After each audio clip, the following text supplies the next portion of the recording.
Hey, what's up everyone, and welcome to my review for a little film called Avengers Age of Ultron, which I'm not really sure if you heard of it. It came out this weekend, made a few $1 million, I think around 10 or 15 million. I'm not sure. I'm not really good at math, but I heard it made some money.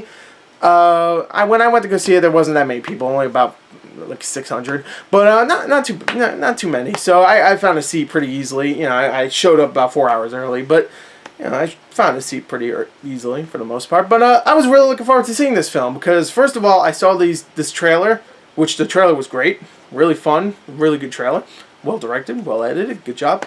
I saw this trailer in front of some of my favorite films of this year, like Mordecai, Taken 3, The Loft, Paul Blart Mall Cop 2, which I didn't even review that yet. I'm slouching, man. I need to review that. That's one of my favorite films this year. I didn't review it.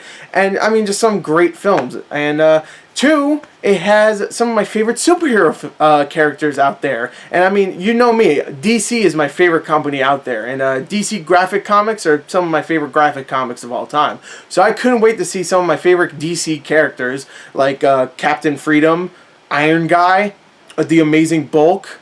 You had Grey Window. That was his name, right? Yeah, Grey Window. Eagle Vision.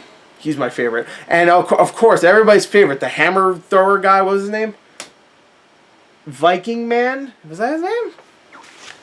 Yeah, I guess that's his name. Viking Man. I forgot his name.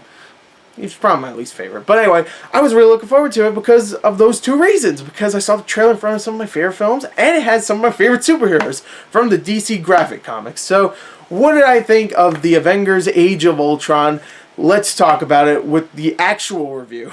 Alright, so the story for Avengers Age of Ultron doesn't do that whole thing that the original Avengers did, where it waited for them to get together towards the end and start whooping some ass. In this movie, right off the bat, they're whooping some ass all together as a team, and they have to go and pretty much finish off the rest of what's left of Hydra, the corporation that's been around, the Nazi corporation that's been around for, I don't know, about 6-7 movies by now. It was in Captain America. It was in Captain America 2. It was mentioned in a few other things, whatever. Anyway, they do that. Tony Stark has this vision that is caused by Scarlet Witch, one of the newer characters, and he sees that all the Avengers are dead. He sees in this vision that everyone dies because of something. We don't really get to really know exactly what happens, but he saw a vision and he's like, you know what? I'm going to take Loki's staff, who Hydra had. I'm going to take the staff, I'm going to bring it home, and I'm going to create something that I've been really wanting to create. A peacekeeping robot, an AI that can pretty much control any robot or anything it can to protect the world. I'm going to create Ultron. He does, and it completely backfires. Ultron grows obviously a consciousness. That's exactly what Tony Stark was doing, or trying to do. And of course, Ultron doesn't really comply very well. He decides to go out and pretty much, I guess, not really take over the world, but kind of kill all humans so it could protect the world or whatever. So, of course, the Avengers have to go stop Ultron. I'm not the best at explaining stories. What can I tell you? So anyway, that's the story of Avengers Age of Ultron. Just start off by saying I really did enjoy this movie. And also I want to say that what I said in the beginning, that's not true. I was just joking. But, and I know it's Marvel. I know a lot of people are going to give me shit. But anyway, I really was excited for this film. I really was. I wanted this movie to be so amazing. Everybody wanted it to be amazing. And for the most part, it was. It was a really fun, entertaining movie that I want to go see over and over again because it's so entertaining, has so many great characters, some great, funny dialogue. I just wanted to go back and see it over and over again after the movie was over. But I do have problems. First of all, the story itself is simple. It really is. It's very simple, which I wasn't expecting a really complex story. Like, we haven't really gotten a complex story in Marvel yet. I mean, probably the most complex story we've gotten from Marvel so far was in The Winter Soldier, which was the last, well, actually it wasn't, but it was the second to last Marvel film to come out before this. Guardians of the Galaxy was the last one. But anyway, this one didn't have a complex story, obviously. You know, Guardians of the Galaxy didn't either. But that's not really the problem. What my main problem is with the story is that it's very predictable. You know exactly where it's going to go. There's no real twist besides maybe some character things. I'm not going to spoil.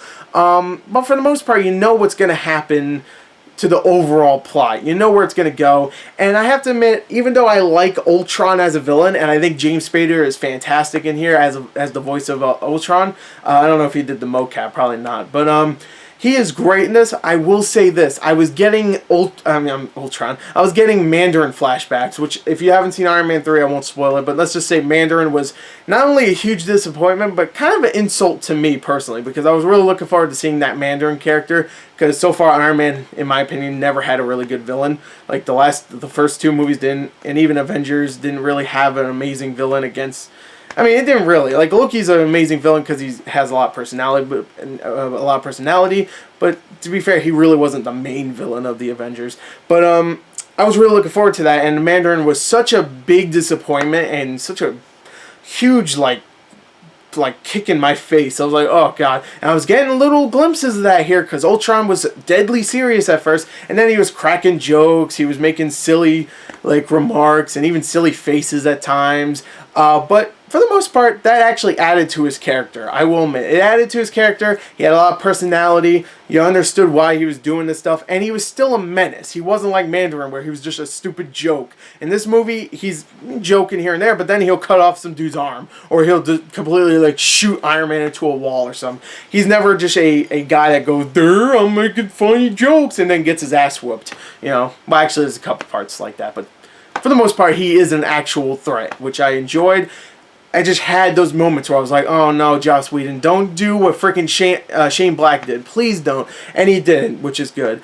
But I will also say this. The acting, all that stuff is great. All the acting here is great. Captain America, Chris Evans, is great in this film. He actually feels more like a leader in this. He's getting better and better in every role, which is exactly what Captain America should be, because Captain America, in the first one, he was just starting off as Captain America. And of course, he got thawed out in the Avengers, and then this one, and then Winter Soldier and stuff. He's just starting to get better and better and becoming more of a spy and a soldier and a leader, and I think that works really well. Tony Stark, Robert Downey Jr., I think his character is a little bit, he's used a little bit less in this film than the original Avengers, which I appreciated, because I felt the original Avengers was too reliant on his character. In this movie, not so much, but he's still used effectively. He has some really funny moments. The Hulk is great in here, even though I didn't really like the side plot between him and Black Widow. I thought Black Widow was good in this. Hawkeye gets a lot more character in this. You get to know his backstory and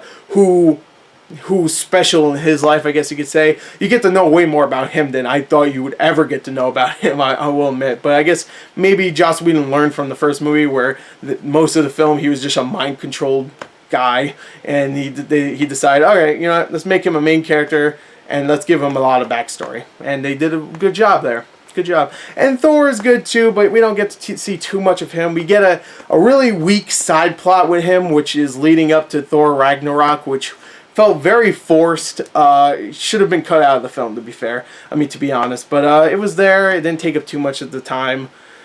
It just gave us a reason for Thor to be separated from everybody again, just like in the first Avengers. But for the most part, I really enjoyed everything. All the acting, all the story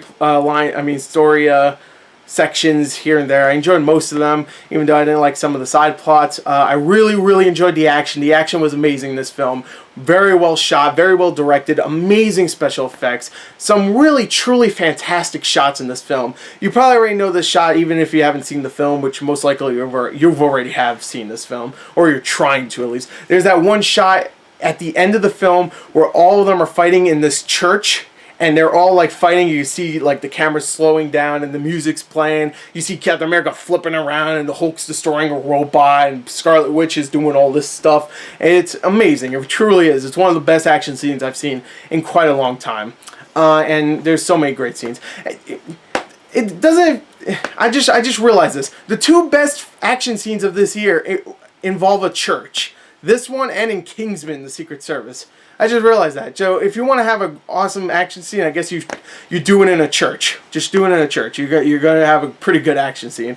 Also, I should say the three new superheroes here that show up are Scarlet Witch, Quicksilver, and the Vision, played by Elizabeth Olsen, Aaron Taylor Johnson, and Paul Bettany, and they're all great new additions. I actually particularly loved Quicksilver in this film. I thought he was actually not only funny, but he had a personality to him that actually kind of rivaled the X-Men Days of Future Past personality of Quicksilver, because he was in that movie as well, played by a different character, played by a different actor.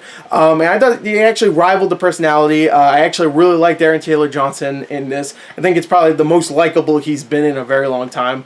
And I really, really enjoyed his character.